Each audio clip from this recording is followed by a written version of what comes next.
14 اگست کے موقع کے اوپر بھی میں چاہ رہا ہوں کوئی نہ کوئی پیغام آپ لوگوں تک پہنچ جائے.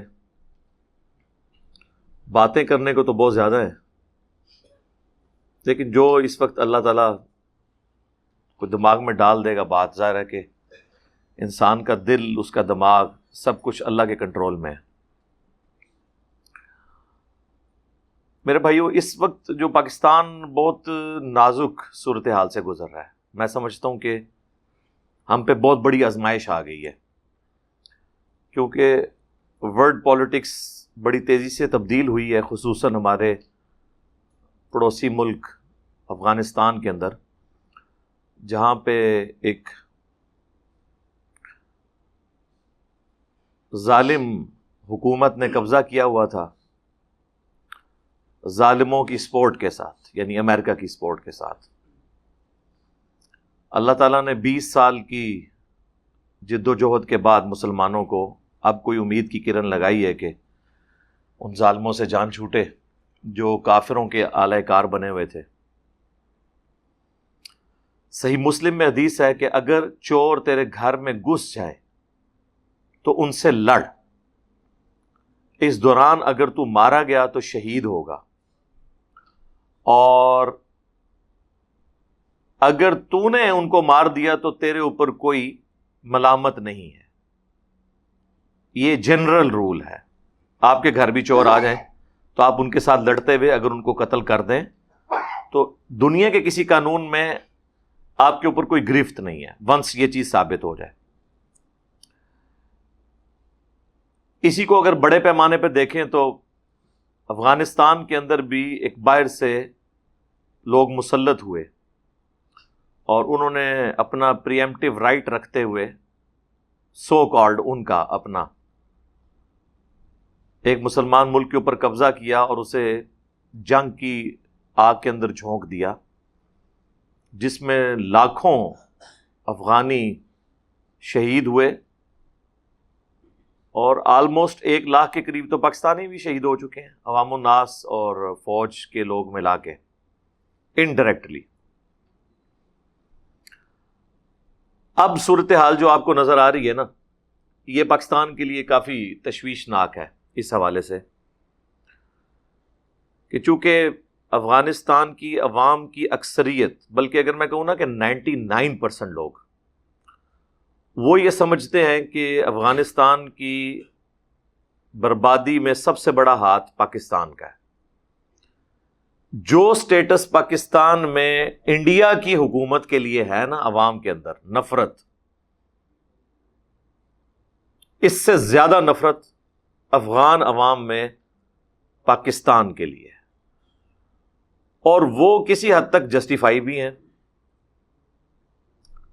جب میڈیا کے ذریعے معاملات کو اس طریقے سے پروپیگیٹ کیا جائے اور پھر کچھ حرکتیں بھی ہماری طرف سے ایسی ہوں تو ظاہر ہے کہ پھر اس کا رزلٹ یہی نکلنا تھا. آج سے تقریباً 2 ہفتے پہلے ہی یہ گفتگو ہو رہی تھی کہ آلموسٹ 90 دن کے اندر طالبان جو ہیں وہ افغانستان کے کیپٹل سٹی کابل تک پہنچ جائیں گے، لیکن وہ تو 90 دن کیا 1 ہفتے کے اندر ہی آلموسٹ وہ اس کے بارڈر پہ پہنچ چکے ہیں. کل مزار شریف کے اوپر بھی قبضہ ہو گیا ہے، چند بڑے سٹیز میں سے. یہ جو مزار شریف ہے نا، یہ حضرت علی رضی اللہ تعالیٰ عنہ علیہ السلام کا مزار بنایا ہوا ہے ادھر انہوں نے، اس کی وجہ سے اس شہر کا نام مزار شریف ہے. سیدنا علی کے جو قبریں ہیں وہ 2-3 مقامات کے اوپر دنیا میں پائی جاتی ہیں. ویسے جو سب سے مضبوط ہے وہ تو نجف میں ہی ہے، عراق کے اندر، لیکن افغانستان میں بھی انہوں نے ان کا ایک مزار بنایا ہوا ہے. تو اس مزار کی وجہ سے مزار شریف اسے کہتے ہیں. سیدنا علی کا انہوں نے ڈکلیئر کیا ہوا ہے اپنے زوم میں، اس پہ بھی قبضہ ہو چکا ہے. آلموسٹ 21 صوبوں کے دارالحکومت انہوں نے یہ 3-4 ہفتوں کے اندر فتح کر لی ہیں. وہی مائٹ از رائٹ والا رول ہے کہ آپ دیکھ لیں پوری دنیا کے اندر لوگ ایڑیاں اٹھا کے دیکھ رہے ہیں اور سب لوگ تیار بیٹھے ہیں ان کو تسلیم کرنے کے لیے. کل افغانستان کے اندر 3,000 فوجی امریکہ نے بھی بھیج دی ہیں اپنے سفارتی عملے کو وہاں سے حفاظت کے ساتھ ریموو کرنے کے لیے. یہ ہوتی ہیں جی نیشنز کہ جن کے نزدیک چند سو سفارتی عملہ یا ان کی فیملیز ملائیں تو بمشکل 1,000 کے قریب ہی پہنچتے ہوں گے. وہ اتنے اہم ہیں کہ 3,000 فوجی انہوں نے ساز و سامان کے ساتھ اسلحے کے ساتھ وہاں بھیجے اور ساتھ ہی ساتھ ظاہر ہے کہ ایئر فلائٹس کے لیے جہاز بھی بھیجیں کہ ان کو آپ حفاظت کے ساتھ لے کے آئیں. اور ایک ہماری نیشن ہے کہ جو ہم اپنے لوگ پکڑ پکڑ کے ایک سابقہ ڈکٹیٹر کے دور کے اندر ہم ان کے حوالے کرتے رہے. یہ ہے اہمیت. پھر لوگ کہتے ہیں کہ جی پاکستانی کیوں اپنی جو نیشنلزم ہے اس میں اس طرح بلیو نہیں رکھتے جس طرح کے باقی ملک رکھتے ہیں. تو نیچرل ہے نہیں رکھیں گے. ایک تو یہاں پہ ملٹی ڈائریکشنل قومیں آباد ہیں, پھر قوموں کے ساتھ لسانیت کی بنیاد کے اوپر, مذہبی منافرت کی بنیاد کے اوپر, فرقہ واریت کی بنیاد کے اوپر ہم لوگ اتنے تقسیم ہیں کہ ہم ایز اے قوم نہیں ہیں. صرف ملی ترانے گانے سے, پاکستان کا جھنڈا لگا لینے سے, فوجی پریڈ کر لینے سے آپ عوام کے دل میں ملک کی محبت نہیں پیدا کر سکتے. ہاں صرف اس خاص طبقے کے دل میں محبت پیدا کر سکتے ہیں جن کو آپ اس قوم کے ٹیکسز سے پیسے لے کے ان کو انسینٹیوز دیں, ان کو بھاری بھرکم تنخواہیں دیں, ان کو پلاٹس دیں, ان کو ٹھیکے دیں. اور یہ میں سنگل آؤٹ کسی ایک خاص طبقے کو نہیں کر رہا. ہمارے پولیٹیشنز, ہمارے ریاستی اداروں کے لوگ, سب کے سب لوگ اس حمام کے اندر ننگے ہیں. اب تو سوشل میڈیا کی برکت سے میرے نزدیک تو, اور ان لوگوں کے نزدیک سوشل میڈیا کی نحوست سے یہ سب کچھ عوام الناس کو پتہ چل چکا ہے.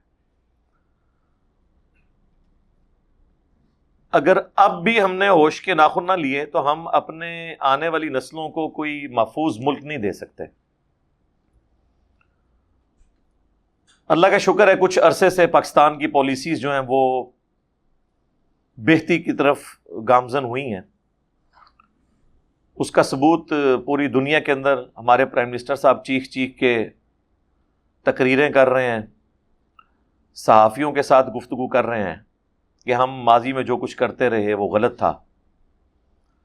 ساتھ وہ یہ بھی انصاف کر رہے ہیں کہ وہ ان لوگوں کو بھی کرٹیسائز کر رہے ہیں, ان طاقتوں کو جن کا اعلی کار ہم لوگ بنے, یعنی امریکہ اور یورپ. انہی کے کہنے پہ ہم سب کچھ کرتے رہے. ابھی جو کچھ عرصہ پہلے پرائم منسٹر نے تقریر کی تھی پارلیمنٹ کے اندر کہ اب ہم دوبارہ سے کرائے کی بندوق نہیں بنیں گے, پھر انہوں نے اس کو جوڈی کو بھی ایک انٹرویو دیا تھا, اس کے بعد بھی کچھ صحافیوں کے ساتھ, افغان صحافیوں کے ساتھ بھی گفتگو کی. لیکن اب ہماری چیخو پکار سننے کے لیے کوئی دنیا میں تیار نہیں ہے. اللہ کرے کہ یہ ساری چیخو پکار کے بعد ہمیں کوئی فائدہ نظر آئے, کوئی اللہ تعالیٰ کی غیبی مدد آ جائے. افغان حکومت تو ناراض تھی, طالبان بھی ہم سے خوش نہیں ہے, اور اب بڑا مشکل وقت آ جائے گا پاکستان کے اوپر. وہاں پہ ان کی حکومت آتی ہے تو ہمارے لیے تو دونوں صورتوں میں ون ون نہیں, لوز لوز پوزیشن بن گئی ہوئی ہے. تو اس موقع پہ ہم دعا ہی کر سکتے ہیں, اللہ تعالیٰ آسانیاں فرمائے, آمین. باقی یہ پالیسیز میں جو شفٹ آیا نا یہ خوش آئند ہے, خصوصاً ضرب عصب اور رد الفساد کے بعد ملک کے اندر حالات بہتر ہوئے ہیں. ورنہ آپ دیکھیں ہم جیسے نیوٹرل لوگ, اب میں جس قسم کی باتیں کیمرے میں کرتا ہوں, ان باتوں کا تصور آج سے 20 سال پہلے ممکن نہیں تھا کہ کوئی اتنا آؤٹ سپوکن ہو کے جو مذہبی دہشت گرد ہیں یعنی علماء کرائم, یہ میں نے ٹرم ڈیوائز کی تھی، مجرم علماء، ان کو ایکسپوز کرے. وہ تو اختلاف رائے برداشت ہی نہیں کرتے تھے، لیکن ہماری پاک فوج کی قربانیوں کی وجہ سے، اور اس سے بھی بڑھ کے ہماری عوام کی قربانیوں کی وجہ سے، کیونکہ فوجی تو کم شہید ہوئے ہیں، عوام زیادہ مری ہے. اور اس پہ تر رہا یہ کہ پاک فوج یا باقی ریاستی اداروں کو جو فائنینشیل ان پٹ ہے وہ تو پاکستان کی عوام کے ٹیکسز سے دیا جاتا ہے. لہٰذا ہم اس جہاد کے اندر شریک ہیں، خواہ وہ ہمارا انٹرنل جہاد ہو خواہ ایکسٹرنل جہاد ہو. اکثر لوگ بڑے یعنی وہ غمگین ہو رہے ہوتے ہیں نا کہ جی میں نے جہاد کرنا ہے، یہ بھی بڑا شوق ہوتا ہے، جوانی کی عمر ہی ایسی ہوتی ہے. تو جہاد میں ہر پاکستانی شریک ہے. 41 ٹیکسز ایسے ہیں جو ہر پاکستانی انڈائریکٹلی دیتا ہے، چاہے وہ پیٹرول کے ہر لیٹر کے اوپر 40-50 روپے ٹیکس دے رہا ہو، خواہ وہ صابن کی ٹکیا پہ دے رہا ہو، ایک ماچس کے اوپر بھی ٹیکس لگا ہوا ہے. یہ وہ سارے ٹیکسز ہیں جو ٹیکس چوری کوئی نہیں کر سکتا. یہ جو ٹیکس چوری آپ سنتے ہیں وہ تو انکم ٹیکس کے اندر چوری ہوتی ہے یا پراپرٹی ٹیکس کے اندر. باقی جو انڈائریکٹ ٹیکسز ہیں 41 کے قریب، اس میں تو چوری کا کوئی سوال ہی پیدا نہیں ہوتا. وہ سب کے سب لوگ ادا کر رہے ہوتے ہیں، اس سے تو کوئی بھاگ سکتا ہی نہیں ہے. اب صابن تو ہر بندے کی بنیادی ضرورت ہے، تو صابن سے کون بھاگ سکتا ہے؟ اس کے اوپر بھی ٹیکس لگا ہے. لہذا ہماری ذمہ داری پوری ہو گئی. جب ہم نے ٹیکس ادا کر دیا بس ہماری اتنی ذمہ داری ہے. سیدنا عمر فاروق رضی اللہ تعالیٰ عنہ کے مبارک دور میں جب باقاعدہ طور پر فوج بن گئی تھی اور کوفے میں فوجی چھاونی بن گئی تھی، اس کے بعد صحابہ کرام جو سینئر تھے وہ لوگ تو جہاد کرنے کے لیے نہیں جایا کرتے تھے، وہ تو مدینہ شریف میں ہی تھے، پھر فوج ہی جہاد کرتی تھی. تو جب سے ملکوں کا سسٹم شروع ہوا ہے اور باقاعدہ فوجیں بن گئی ہیں، اب ہر بندے نے بندوق اٹھا کے جہاد نہیں کرنا، اور نہ ہر بندے کی یہ کمپیٹنسی ہے. اگلے زمانوں میں تو بچپن ہی سے تلوار چلانا سکھایا جاتا تھا. اس وقت تو ظاہر ہے کہ اسکول، کالجز، یونیورسٹیز نہیں ہوتے تھے، بلکہ استادوں کے ذریعے جو علم حاصل کیا جاتا تھا اس میں سارے بیسک اخلاقیات لوگوں کو سکھائے جاتے تھے، قرآن کی تعلیمات ہوتی تھیں. اس کے بعد وقت گزرنے کے ساتھ ساتھ موڈ شفٹ ہونا شروع ہوا، اور فوج کے حوالے سے بھی موڈ ظاہر شفٹ ہو گیا.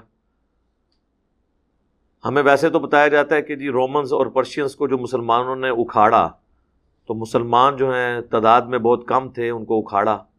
بے شک تعداد میں کم تھے لیکن ٹیکنالوجی میں آلموسٹ برابر ہی تھے، اس حوالے سے کہ اس وقت نہ کوئی بندوق تھی، نہ کوئی ایئر سٹرائک تھی.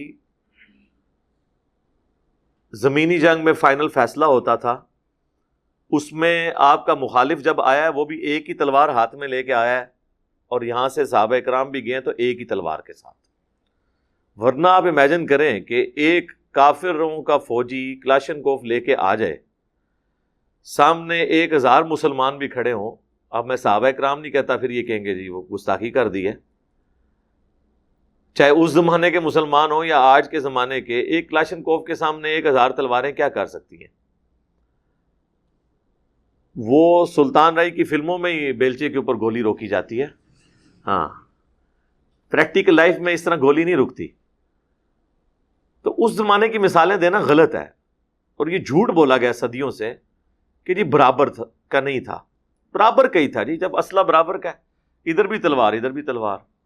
اب ادھر ہوں لیزر گائیڈڈ گنیں اور دوسری طرف ہمارے پاس چھروں والی بندوق، تو کیا مقابلہ ہوگا؟ پھر اس سے بڑی بات ٹریننگ.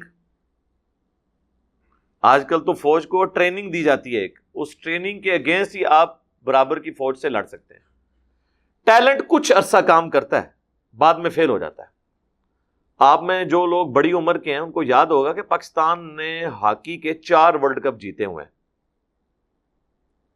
لیکن یہ ان زمانوں، ان میں سے ایک ورلڈ کپ ہی آپ کہہ لیں وہ انہوں نے اس کے اوپر وہ جو قالین پہ اب کھیلا جاتا ہے آسٹرو ٹرف، اس کے اوپر جیتا ہے. باقی تو 3 گھاس کے اوپر جیتے ہوئے ہیں، اور وہ بھی بڑی دعائیں کر کے 92 کے ورلڈ کپ کی طرح ہی جیتا تھا.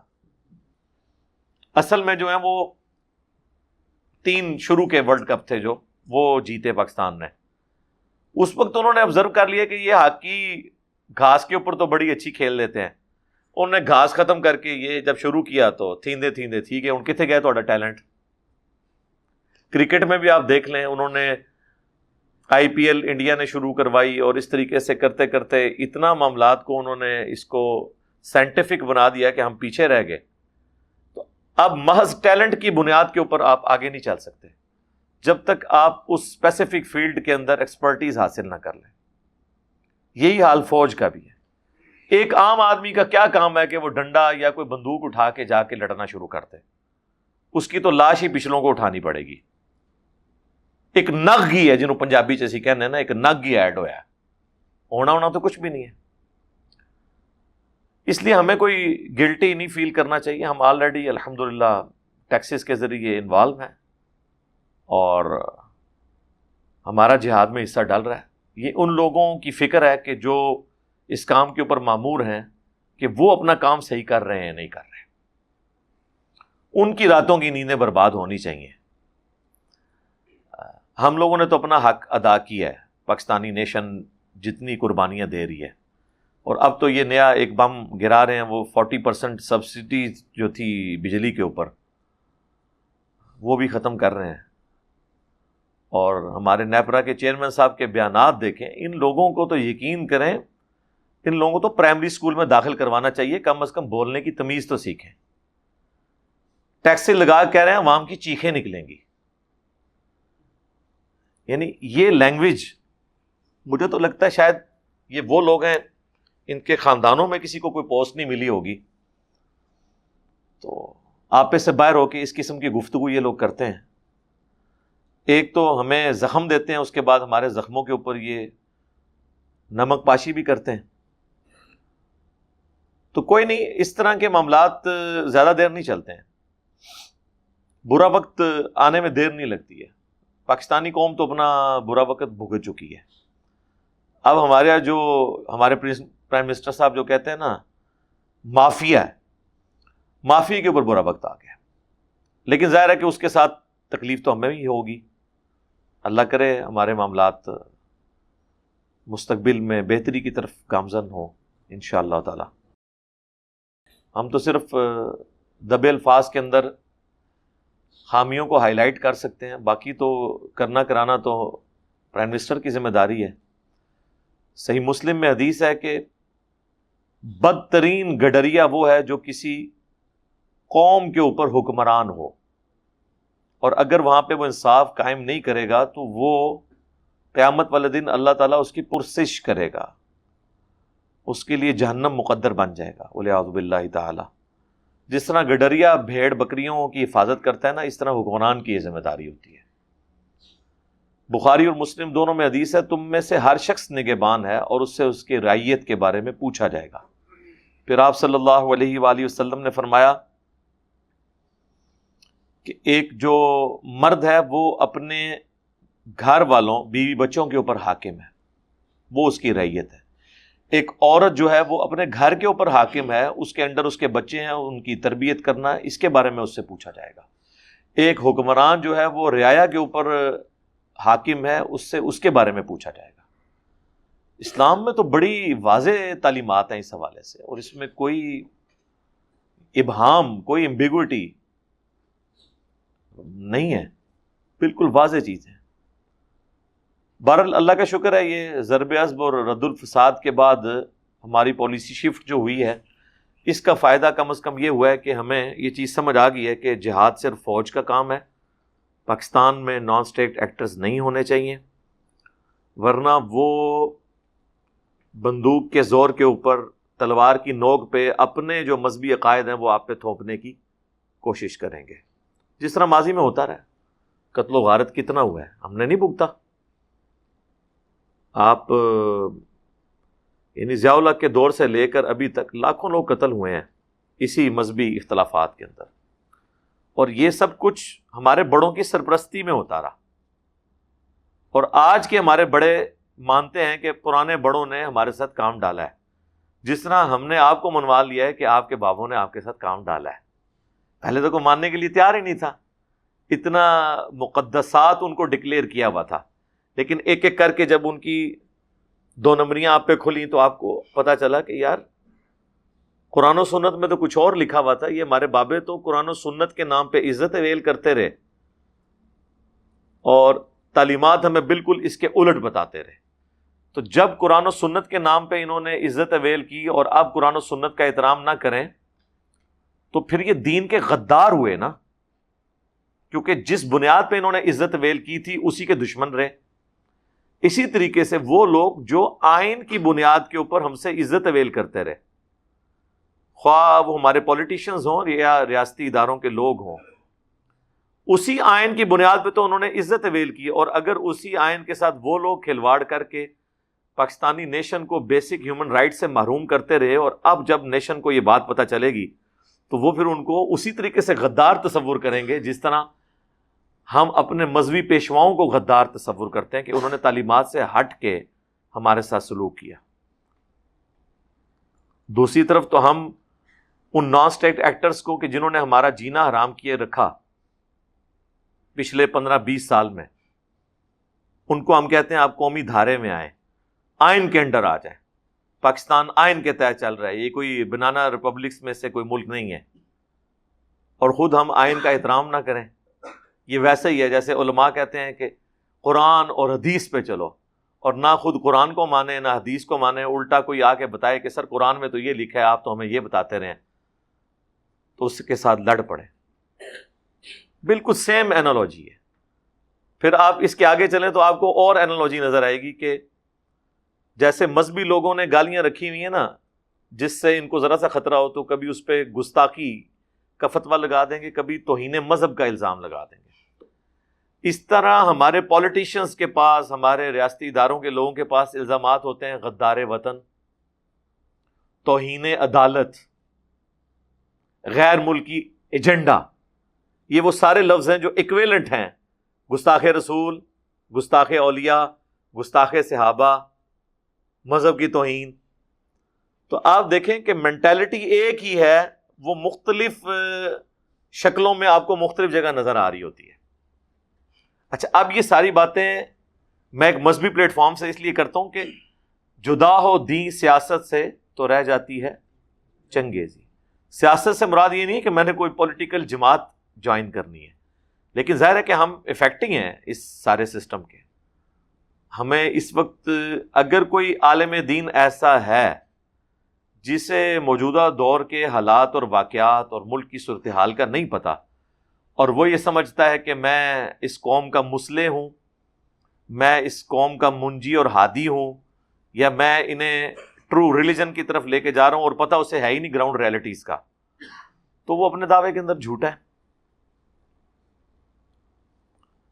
اور سچائی صرف یہ نہیں ہوتی کہ آپ ایک رخ کی سچائی صرف بیان کریں، سچائی یہ ہے کہ آپ سچائی کے ساتھ کھڑے ہوں، اور ظالم جو ہے اس کو ظالم کہیں، خواہ اس کا تعلق کسی بھی طبقے کے ساتھ، کسی بھی جماعت کے ساتھ، کسی بھی گروہ کے ساتھ ہو، تب آپ سچائی کو پریویل کریں گے، ورنہ آپ اپنے ضمیر کے مجرم بھی ہوں گے، اور قیامت والے دن والعیاذ باللہ تعالی اللہ کے حضور بھی آپ کا ایک جرم لکھا جائے گا۔ اللہم لا تجعلنا منہم۔ ہم دعا کرتے ہیں جی اپنی قوم کے لیے، پوری عالم اسلام کے لیے، اللہ تعالیٰ ان کے لیے آسانی والا معاملہ فرمائے۔ اللہم احسن عاقبتنا فی الامور کلھا واجرنا من خزی الدنیا وعذاب الآخرہ۔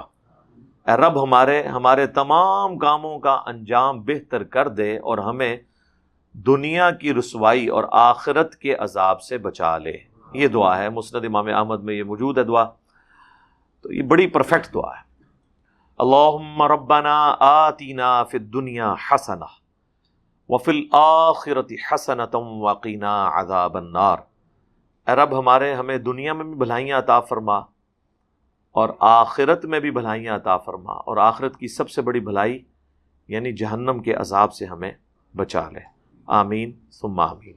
اللہم انی اسألک بأنک انت اللہ لا الہ الا انت الاحد الصمد الذی لم یلد ولم یولد ولم یکن لہ کفوا احد وإلہکم الہ واحد لا الہ الا هو الرحمن الرحیم الف لام میم اللہ لا الہ الا هو الحی القیوم اللہم صلی علی محمد وعلی آل محمد اللہم ربنا آتنا فی الدنیا حسنہ وفی الآخرۃ حسنۃ وقنا عذاب النار ربنا آتنا من لدنک رحمۃ وہیئ لنا من امرنا رشدا لا الہ الا انت سبحانک انی کنت من الظالمین۔ اے اللہ، حاضرین کے گھروں میں جو پریشانیاں ہیں، دنیا میں مسلمانوں کے گھروں میں جو پریشانیاں ہیں، بیماری کی شکل میں، بے روزگاری کی شکل میں، رزق کے حوالے سے، اے اللہ تمام بیماریاں اور پریشانیاں دور فرما۔ اے اللہ، جن جن بھلائیوں کا سوال تیرے محبوب علیہ السلام نے تجھ سے کیا، ہمارے حق میں، ہمارے بیوی بچوں کے حق میں، ہمارے ماں باپ کے حق میں، پوری امت کے حق میں قبول و منظور فرما۔ جن جن چیزوں کے شر سے تیرے محبوب علیہ السلام نے تیری پناہ طلب کی، ہمیں، ہمارے ماں باپ کو، ہمارے بیوی بچوں کو، پوری امت کو ان چیزوں کے شر سے اپنی پناہ عطا فرما۔ اے اللہ، ہمارے ملک پاکستان کی خیر فرما، پورے عالم اسلام کی خیر فرما، اندرونی اور بیرونی خطرات سے محفوظ فرما۔ اے اللہ، مسلمان دنیا میں جہاں کہیں بھی کافروں کے خلاف برسر پیکار ہیں، اے اللہ، افغانستان میں، کشمیر میں، فلسطین کے اندر، چائنا کے اندر، عراق کے اندر، جہاں بھی مسلمان پس رہے ہیں، اے اللہ غیب سے ان کی عزت، آبرو، جان مال کی حفاظت فرما۔ اے اللہ، ہمیں ایمان و عافیت کے ساتھ مدینہ شریف میں موت، بقیع غرقد میں مدفن اور اپنے محبوب صلی اللہ علیہ وآلہ وسلم کا جنت الفردوس میں پڑوس نصیب فرما۔ صلی اللہ علی النبی الکریم وعلی آلہ واصحابہ اجمعین الی یوم الدین۔